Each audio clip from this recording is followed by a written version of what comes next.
All right, so another finding here in the Warsaw Ghetto that my mother lives in, calls, I guess, home now.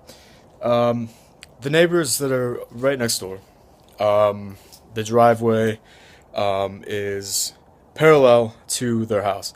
And not to mention, there is literally no space between their yard and our driveway. So their yard starts, I guess, when our driveway on the farthest, the drive, when it stops, when the sidewalk ends, right? When the driveway ends, there's just grass on that side, right? And it happens to be right, the grass directly before their windows. And I've noticed this a few times, and I don't know if I'm like overhearing things or just kind of getting that vibe. You know what I mean? That when people don't understand each other and when they assume things about other people based on their perceived keyword culture, or what you think that they may be doing, causes a lot of problems. And I can't even take the trash out to go in between my car and the house because our driveway is so thin that between the car and my house, I couldn't put the trash can. It doesn't fit through there. So I have to use a little bit of his yard. Now, is that trespassing? No. That is called. What is it called? Do you guys know? Okay. This is actually. It's foreseeable in that there is no space. So it is a clear option. And that means that in a court of law, it would always hold up as not trespassing, but just trying to get by. Okay? So, I don't know, again, this guy's never said one word to me. I think maybe he's talking to my brother, I'm not sure. And again, me and my brother are far different people. For example, we're 8 years apart. He plays Call of Duty a lot. I've never played in my life.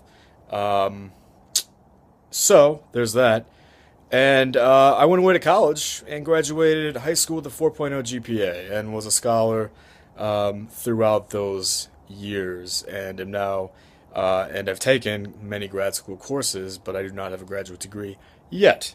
I also have a congressional internship lined up, and I'm going to Israel next week. For example, my brother has never been out of the country and has apparently graduated high school, but is not enrolled in college yet. So you can't assume people are all the same. You can't assume families are all the same, or a certain culture of people, right? Especially when they're so intertwined with other cultures. For example, my father, believe it or not, he's let's see, he's Ashkenazi Jew and some other stuff, and people think that I take after him. So that's not to ignore my mother's side, which is Sephardic Roman Jew and maybe some other stuff, but at least those two.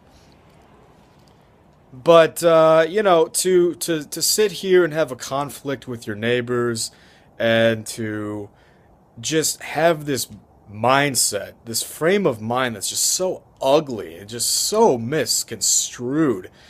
Because I don't even know what this means. I don't know how to do it, nor would I want to, as a humanitarian Israel ambassador that promotes human rights.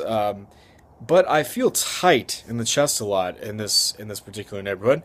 I've heard people call it like a shell shock, and that can't be legal. But I'm just not sure how to express this to law enforcement, especially when, by the way, this particular neighbor that has never said one word to me, kind of by what I've seen from him, it looks like he could be a member of law enforcement. Now, remember, my mother dated a local member of law enforcement in this town, lit remarkably, within a month of having moved in. So that's just another red flag and a half. So I'm just really fed up. Um, you know, hate is vicious. It's not healthy. And you can love Obama all you want, and and hate Trump and believe all this leftist media propaganda.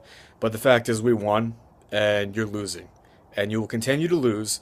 And if you want to create a situation where there's just more tension because you lost and you're a sore loser, and you love you some zombie killing and this havoc, there's an answer to that, and it's called prison. Okay.